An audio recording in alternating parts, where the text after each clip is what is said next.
Twin powers, activate! Quiet on the set. Can we please have quiet on the set? Would she go down on you in a theater? Scrumtrilescent. And just like the movies, Acting!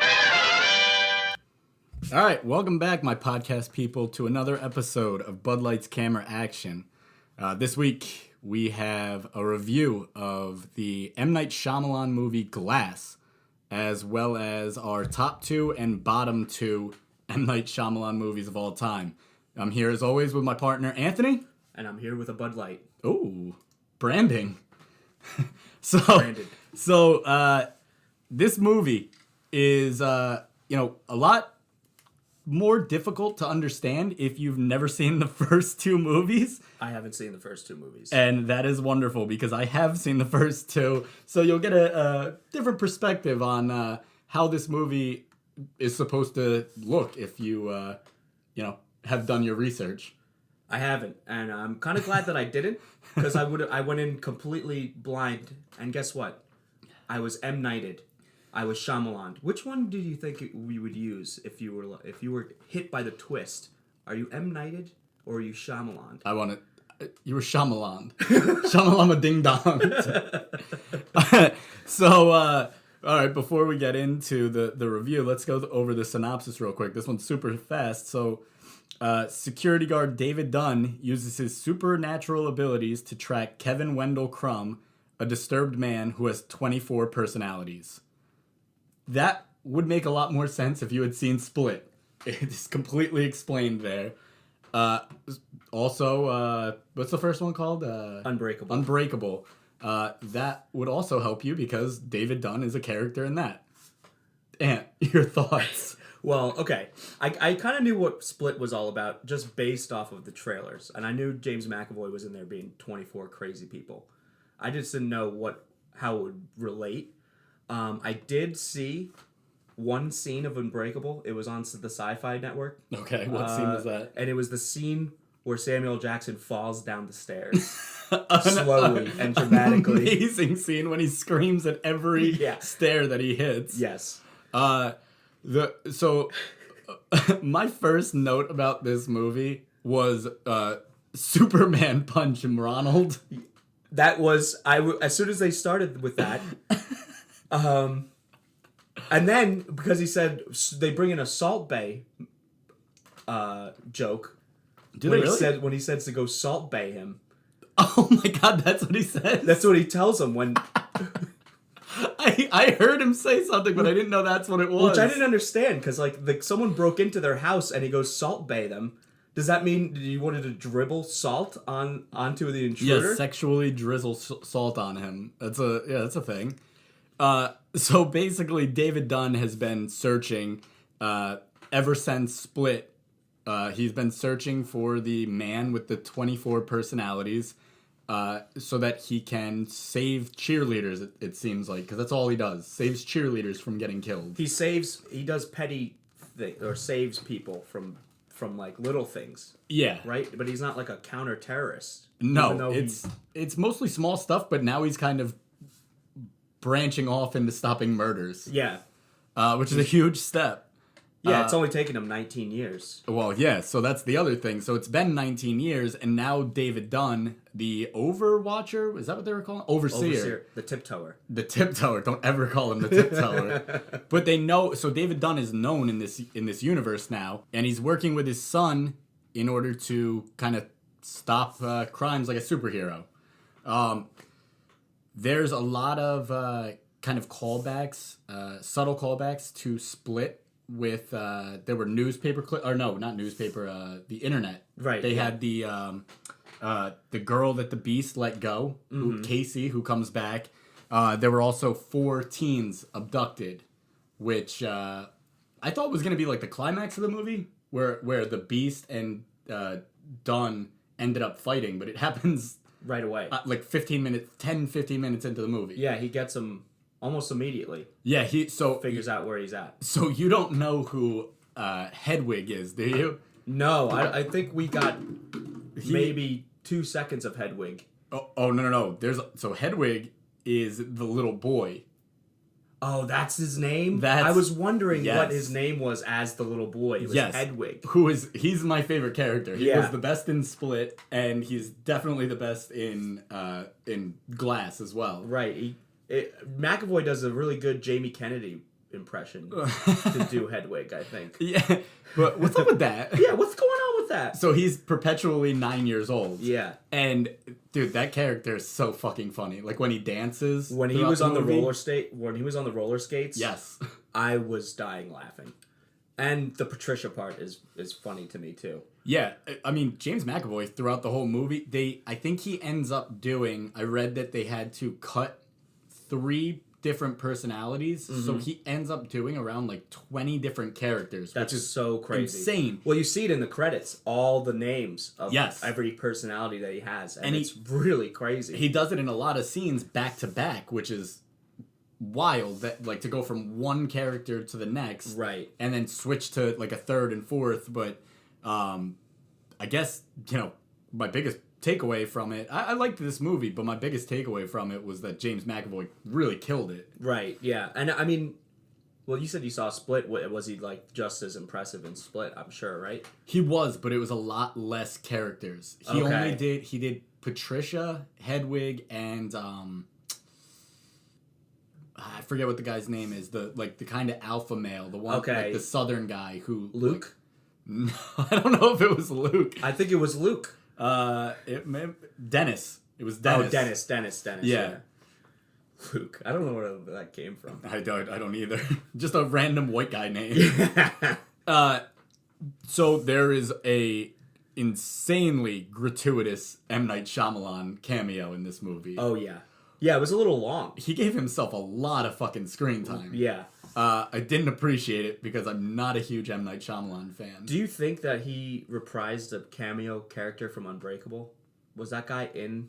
That's a good question. I don't know. Because, I mean, obviously it was M. Night Shyamalan directing it. But he talks about how he knew a guy Yeah, that's a really good question. that was I don't like know. Bruce Willis that worked at the stadium. You're right. I wouldn't be surprised If he was in it? he's in like all of his movies Right, in yeah. some small role, so I guarantee he made it into Unbreakable as well. Right. Um, But that was like a 10-minute scene. I don't know if it was 10 minutes, but it felt like 10 minutes. 'Cause Yeah. It was just him. It was him talking. It was just, I need to get myself into my own movie. Yeah. That's what he does. It's really annoying. So basically, David Dunn runs into Hedwig when he's roller skating, and then he wasn't roller skating he at was that just point. on the street. But then he drop kicked a Garage door. yeah, garage door. And that's when David Dunn, his ability, one of them, is that he's able to figure out what a person's deepest secret is by touching them. So he runs into him, and he's able to tell that Hedwig and the Horde, which is all of the personalities, Yeah. that they have the 4 cheerleaders tied up in a brick It was an old brick factory. Yeah. An old wooden ship. I didn't know that Philly was known as a brick factory town. I didn't. That was another. M. Night Shyamalan is from Philly, and he makes a lot of his stuff Philly based. So that makes sense. Yeah. Like the village. Yeah. So is that in Philly? I don't know. No. I don't, well, I mean, at the It's end, in I don't know. Pennsylvania somewhere. Yeah, I'm sure. So then the Beast and David Dunn fight, and it was pretty badass. Pretty cool fight scene because they both have these superpowers, or we don't know if they're real or not, but they are both insanely strong. And I'll tell you what, in this fight scene, you see broken glass. You do. There's First broken appearance of Glass. That was Glass's first appearance. in Glass's first appearance. There will be one later when Sam Jackson comes back to reprise his role. David Dunn's son. Same actor. Actually the same actor. Do you think, did he do anything in between? So he looked familiar, but I think he was actually, it's just a guy that looked like him. Yeah. But Because I was like, do you think that he was like a child actor that didn't do shit? And No, then so he M. is- Night came in and was like, yo, dude, I'm making a Glass movie. I know you're like 30 years old now, but can you? No, so he's actually kind of a successful actor. Unbreakable came out in 2000, and he's got easily 20 credits to his name after What are the fact. What are some other movies that he's in? I mean, stuff like Animal Kingdom, Criminal Minds. I mean, everybody. so yeah, he's like in- CSI. Yeah, he was on Mad Men. He was Multiple the Mad Men. Man. Uh, like not a So like little bit roles then. it little. seems. Yeah, definitely. I Yeah. mean, Law and Order, The Closer. Like, All it's right, stuff he like did the that. whole crime circuit. But he was acting the whole time. It Right, wasn't like yeah. he worked as a child actor and then was like, in 19 years, call me back. Yeah. Well, I'll jump back on and I'll do my like role that I'm in the movie for 10 minutes. Hey, he had some pretty good emotional range. No, I didn't dislike him. Yeah. I thought he was a good character, but no, he actually was working, and it was the same kid, which I thought was kind of cool that they Right. got the same guy to do it. Well, when they do the flashbacks of Yes. Unbreakable, and you're like, oh, holy shit, that's the same person. Yeah, you could tell from the face. Yeah. It was pretty cool. So after the fight, what's the woman's name that's in every American? Sarah Paulson. Sarah Paulson. So for some reason, she has the police with her and locks up Dunn and Kevin, and brings them to a psych ward. A psych ward, yeah. Kind of cool, because this is where the story really jumps off. Like, I didn't think we were going to go directly into the two of these guys meeting originally, and Right. they jump right into it. They have a fight scene, and then now we're in the psych ward, and a lot of shit happens. Yeah, they're caught almost immediately, so then it's kind of like, comes into a psychological thriller. Well, that's something that you kind of expect with Shyamalan. But, Yeah, I mean, it's his thing, with a twist, which, of course, we're going to have multiple twists right. later on. Well, the biggest twist is this penitentiary, there's a bus stop to the penitentiary. yeah. Oh, Like, yeah. it was when, like- when the girl... When the girl, like, shows up. Yeah. It was like, yeah, can I take the B12 to the penitentiary? Also, that was a terrible bus stop, though, because she had to, when they panned to the psych Yeah. ward, she had to walk another a field. 2 miles Yeah. to get to the, like, why have a bus stop there if you're going to have to walk all that way up to the psych ward? It must have been for the gun store across the street. Was there a gun store across the street? I don't know. It looked like it. Oh, all right. Like it. Well, I also don't know, like, the psych ward just accepts visitors? Yeah, just Because- anybody? Because Mr. Glass's mom shows up. Well, I mean, that makes sense, because she's his mom. Sure, but David Dunn shows up. His son shows up. I Okay. get it. Yeah. But then this girl, Yeah. I get it. She's famous because She's a victim. she's the one, that the That beast guy. let go. Yeah. But like, she's just allowed to come and hang out. Hey, I want to talk to the main doctor. Yeah, well, maybe Sarah Paulson maybe was, like, thinking that she could get to him somehow through her. Through her, I mean, I guess it makes sense. And it does, It does. actually happen, where Right. she's able to use her and bring Kevin out to the light. Yeah. There's a lot of they're trying to break down these 3 guys and kind of make it so that they know that they're just normal people. Like, they're making them think like they're crazy for thinking that they have these powers. Right. And eventually, Elijah, who is Mr. Glass, Samuel L. Jackson, he finally sees David. And he's in, like, a catatonic state. He sees David benching. That's Is he benching? Yeah, he was in the yard, like, working out. I didn't know they let him work out. In a psych ward? I don't think they do. Yeah.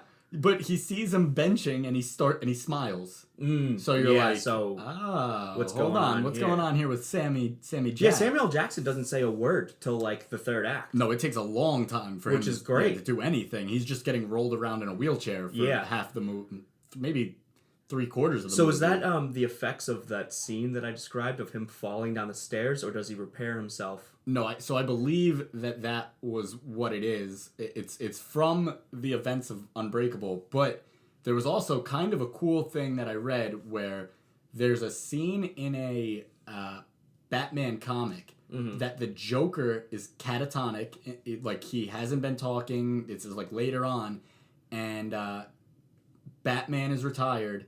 Batman comes back. He finally sees him on TV, and he smiles. Oh. And it's supposed to be an homage to that. Well, this is a scene. pretty meta superhero movie, Big I would time. say. right? big time. It's about superheroes being in the real world, but they don't but they exist. don't exist.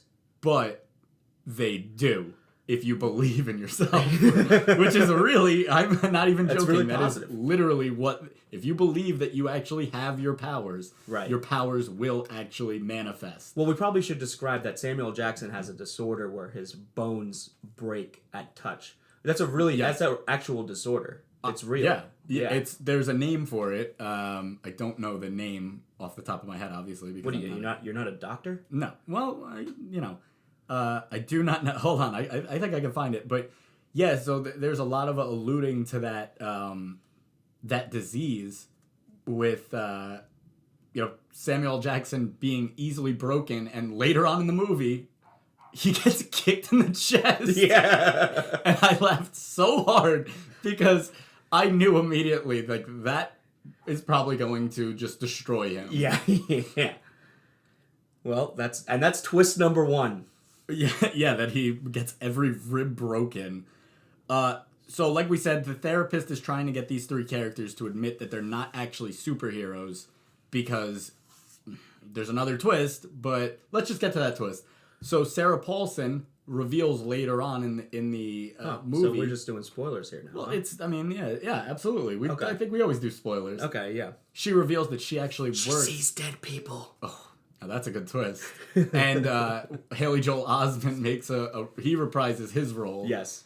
But she works for a shadow organization that is actually trying to get these people to admit that they're not superheroes because then their powers will go away.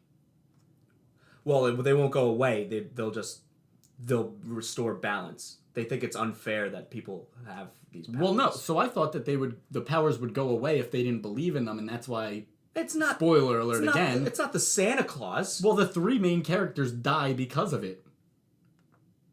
They die because they use their weaknesses. Yeah, but I also think it ends up.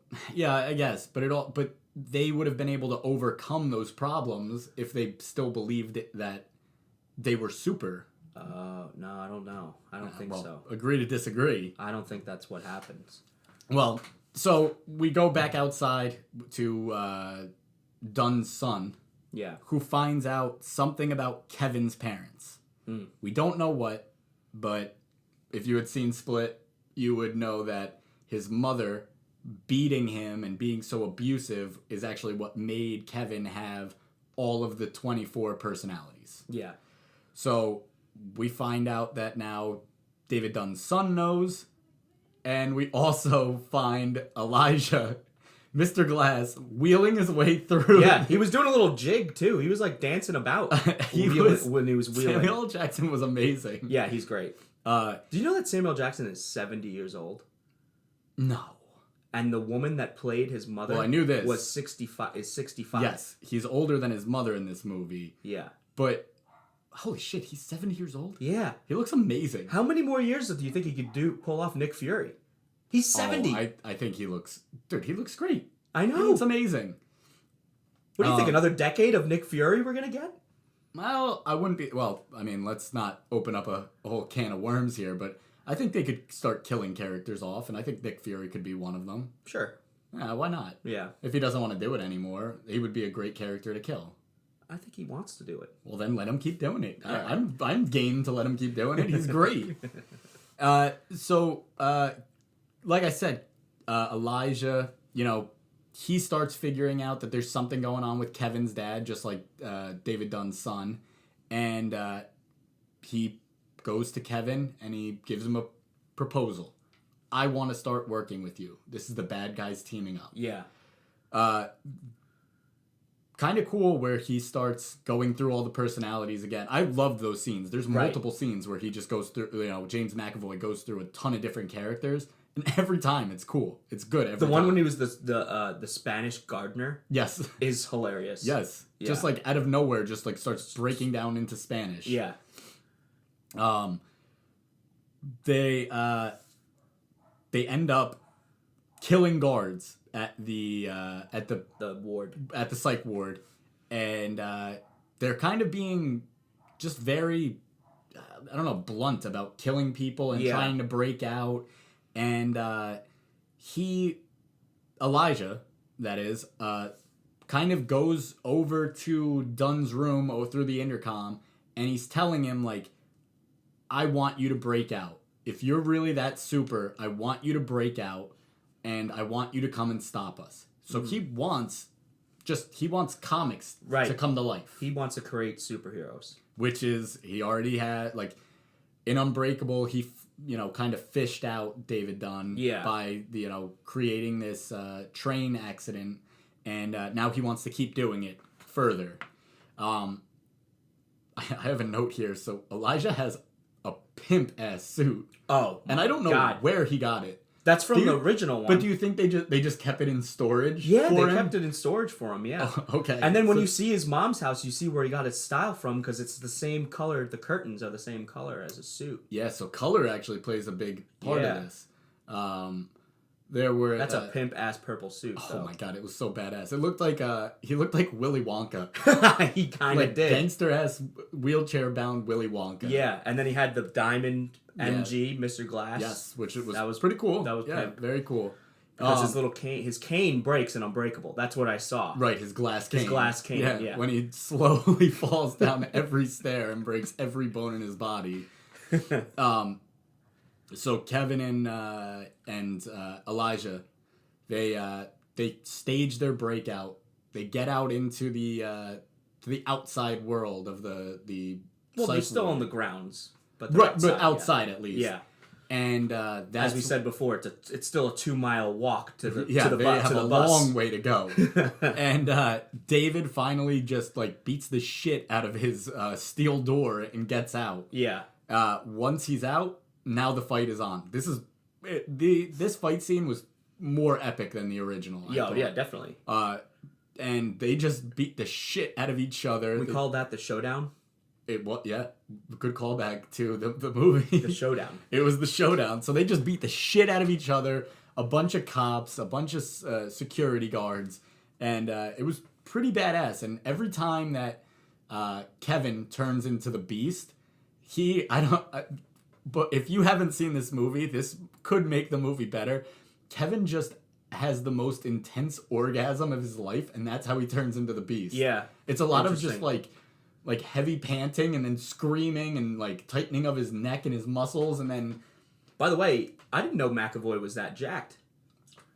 Oh my god, yeah. He's ripped. He's so super ripped. I know. It was, well, if in Split you see it, but he looked bigger in this movie. Yeah, I think so. It's a good thing they let them work out in the psych ward. Which is crazy because he's Professor X, so he doesn't look ripped when he's right. And you would think that X-Men. his legs would be pretty weak since he's rolling around in a wheelchair as Professor X. No, well, he sometimes walks around. Well, isn't he in a wheelchair now in those movies? Yeah, I think so. I don't know. I saw a Dark Phoenix trailer during. Yeah, those movies are all gonna get blown up. Yeah, it doesn't matter. They're over none with. of this matter. So during the fight, there's a lot of the camera angles turn out to be found footage security film, which is pretty cool, and it turns out to. I thought it was awesome, and then it turns out to be another huge twist later on. I had a weird question, and I'll pose it to you. Okay. When all the cops show up, they all walk right past Elijah. He's also an escaped patient. Why didn't just one guy... And it's also like... Yeah. One guy. Just wheel him into the back of a police car, and now he's gone. They all just walk right past him while he's like giving a soliloquy about like what's going on. That was a little weird. I thought that was strange. And they're all just like, hey, stop. That's it. And he's the minds behind all this. I know. If they stop him, like they could stop the whole fight. Because eventually they have this like giant fight in a water tank. Mm-hmm. And it wouldn't have happened if they had just said, hey Elijah, stop. You're done. Yeah, you're done in the here. back of this car. You're done now, here. Bud. You're done. I just thought that was so weird. Maybe that just showed that everyone just underestimated him because he's.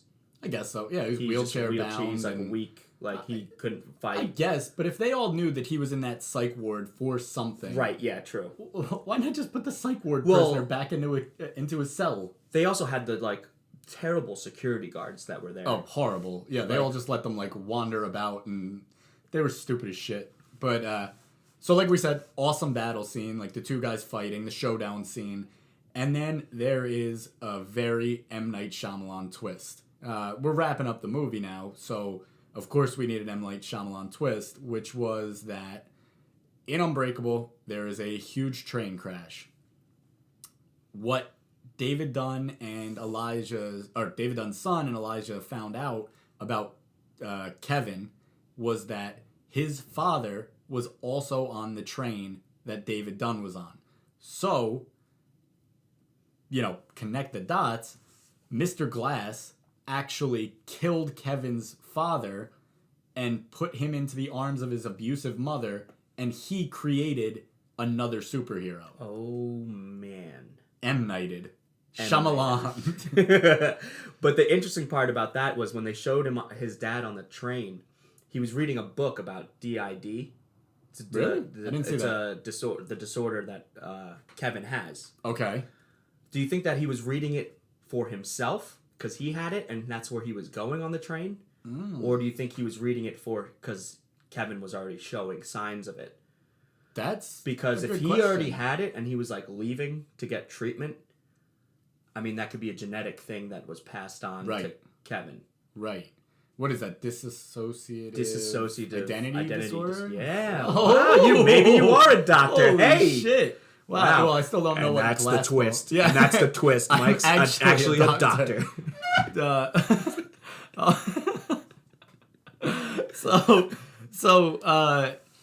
Well, all of I kind of talked about it before, all three of the main characters die.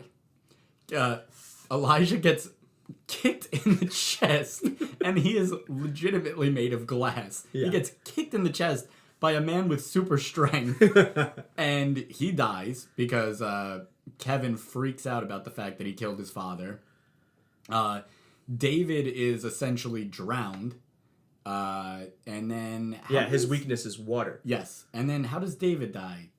Kevin gets sniped. He gets sniped, but he's at his most vulnerable because Cassie brings out Kevin. Yes. His own personality. Yes, he's so he's just a human. He's in love with her. Which is weird because I think she's supposed to be like 16. She's definitely in high school. Yeah, she's definitely in high school. Yeah, and in the original movie, they were going to a birthday party, and that's when they get abducted. Well, let's say Kevin's in his 30s, but one of his personalities is 9. So if you split the difference... that's not the one that's in love with her. It's Kevin who's in love with her. But remember the scene where Hedwig is like, I never dated anyone else. Oh, doesn't he say that he has a girlfriend? That he's a girlfriend, that it's her. And then he's like, wait, you like Kevin now? Yeah, all right, okay. Well, yeah, that's the one. This is a whole nother review, but she takes advantage of Hedwig in order to get out of things in Split. Okay. So yeah, still super weird. Yes, agreed. Yeah. So all three of our main characters are dead, and then we find out about the Shadow Society that is, stopping superheroes from living and neutralizing them. Yes, and then another Shyamalan. One final Shyamalan. Go ahead. Explain the Shyamalan. The Shyamalan, this is great. Which I actually thought that was another twist. The fact that the Shadow Society actually was true. Right, yeah. So there's a whole explanation of that. Then, one final Shyamalan. One final Shyamalan is Mr. Glass actually live streamed the fights scene to the world to show that they actually exist. Right.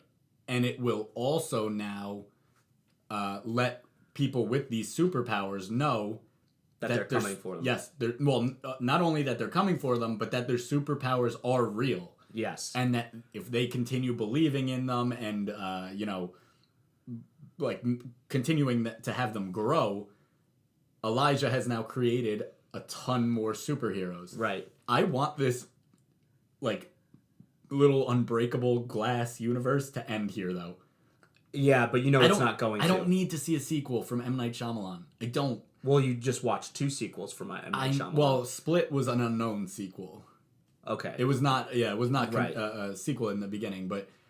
What if all of the M. Night Shyamalan movies are all connected? They probably are. Knowing So him, Signs. he's such an asshole. So Signs is also a part of this. Yeah, probably. They probably are. I think that there's like articles written about that like all of them. So like, was Bruce Willis also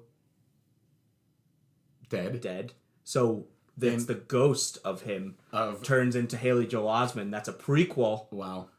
Yeah. Well, that's like Or a sequel prequel. Who did Cloverfield?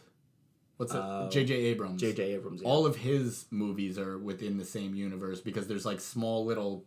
It's called like Slusho, I want to say. It's like a soda company, and that takes place in like that shows up in every single one of his movies, and there's like little things like that. I like that. You know what? I kind of like that. I do too if it's done right, but do we have enough trust in M. Night Shyamalan? Well, we do. Well, we do and we don't because there's good movies and then there's bad movies. So let's go into that. Yeah, so segment 2, we're going to talk about our, like I said before, our top 2 and our bottom 2 M. Night Shyamalan movies. And looking through this guy's filmography, it's either a classic or it is one of the worst movies of all time. So finishing up on Glass, would you recommend people see this? I would.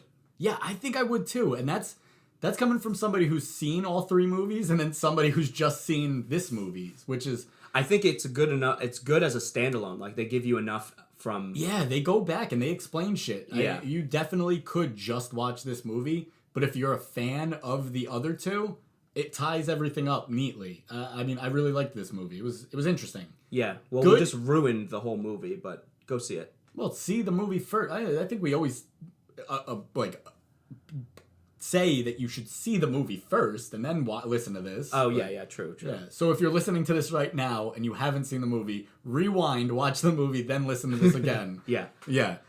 So all right. So that's it. I think we both agree you should see the movie. It's really good. It is. We'll have more on that, at a later time, but segment 2 coming up. All right, we're back. Segment 2. What do you want to do first, Ant? Best or worst? Let's do the best first. All right, okay. And then we'll rip them to shreds. All right, I think that's fair. So, for your first, why don't you start? Well, it's got to be The Sixth Sense. Okay, good pick. That's yeah. That's what I'm taking with the first round pick. Probably the right Sixth Sense. pick. We're not doing snake draft. This Yeah. is just we go. Why is Sixth Sense your favorite? That's definitely his best movie. I mean, by Yeah. far. I mean, the twists were not as outrageous as the other ones. I mean, that was his first movie. He was trying to make a name for himself. I mean, he had to nail it, and he did. Actually, not his first movie. There was another movie beforehand that he directed, but what is that called? Right there? It's called Wide Awake. Wide Awake. Yeah, I've with never Rosie heard of it. O'Donnell. Yeah, I knew Rosie O'Donnell was in it, but I've never heard of that. But I think it's a comedy, so we're not going to count it. Absolutely not. Okay. Yeah, no, I agree with you. My number 1 pick is definitely The Sixth Sense too. It was, like you said, before we had any idea who he was and how he pulled twists at the end of movies, and I mean that's a genuinely shocking twist. Right. Well, you're not really expecting it in 1999. Not at all, and especially from like a kid actor like Haley Joel Osment. He found a diamond in the rough. That kid killed it at that. Well, point. I mean, he was great in Forrest Gump. Forrest Gump, right? Little Forrest. But and then Bruce Willis, he gave an awesome performance in that movie as well. Yeah, Sixth Sense, easy number 1. Right. Easy number 1. My number 2, since we're doing our top 2, bottom 2, I'm gonna go with Signs. I love Signs. It is such a fun movie, like big time twist again with what... Oh, wait a second. Water is the alien's weakness? Yes. I wonder if David Dunn is an alien. Oh. And that... Or M. Night Shyamalan hates water. Hates water. Yeah, he probably almost died as a boy in water, and he's like, water. The common man's weakness.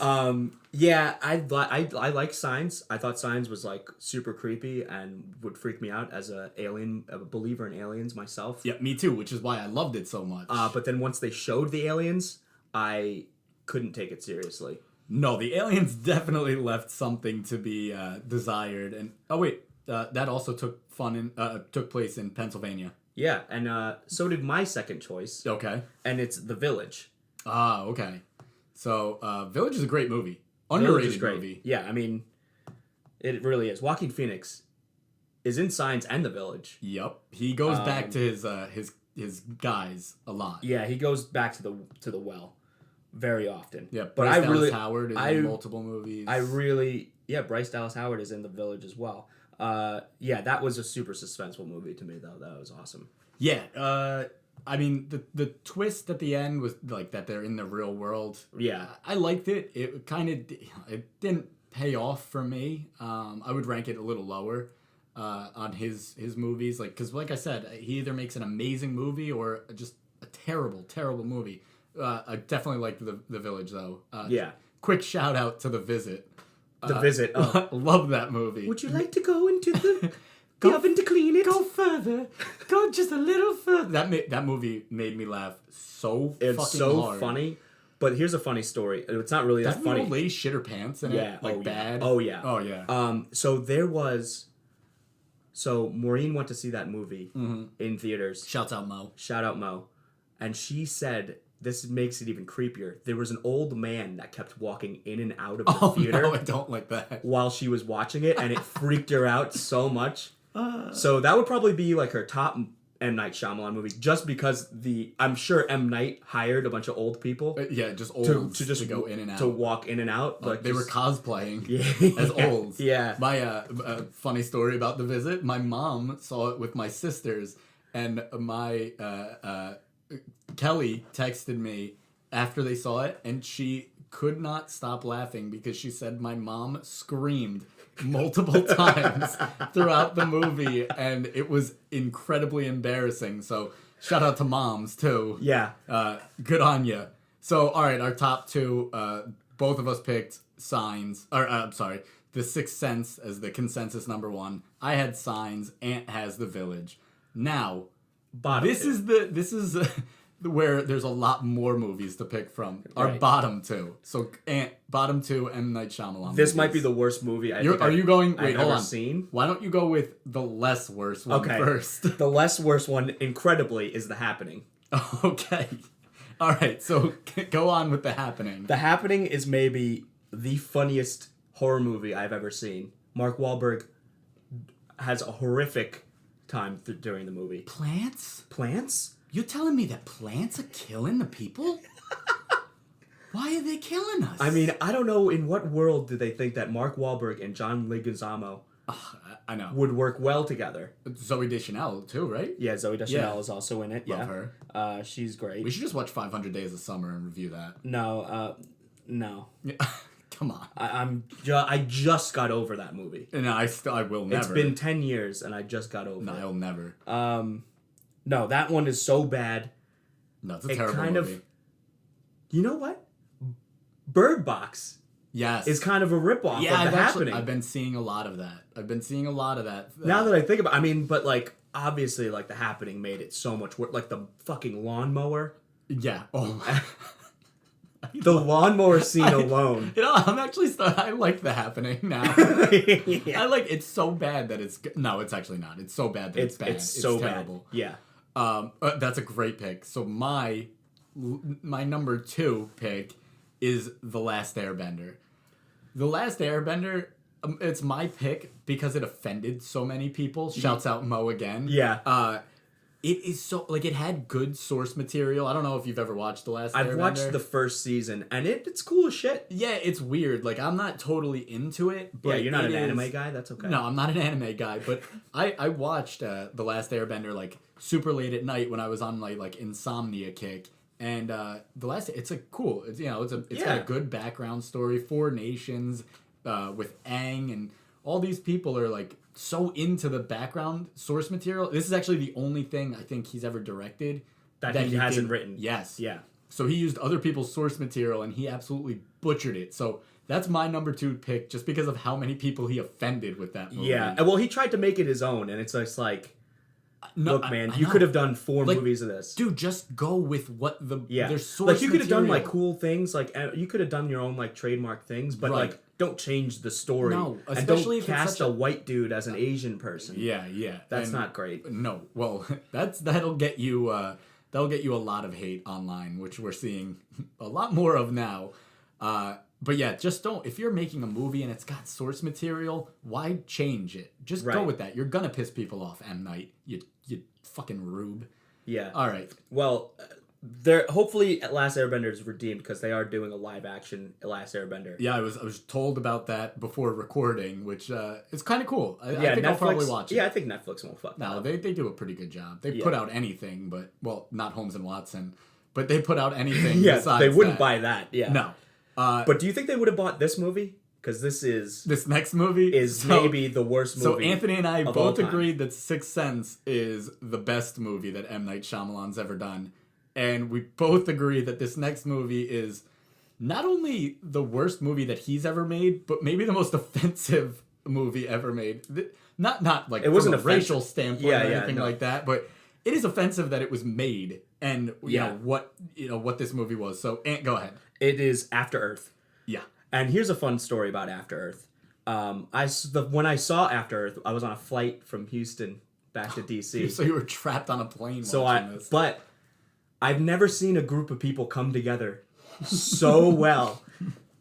Like, literally, so everybody's stuck watching this movie, and the entire plane is laughing. Oh, that's not good. Like, of how bad it is. And, like, I made friends for life on that flight. I'm sure you did.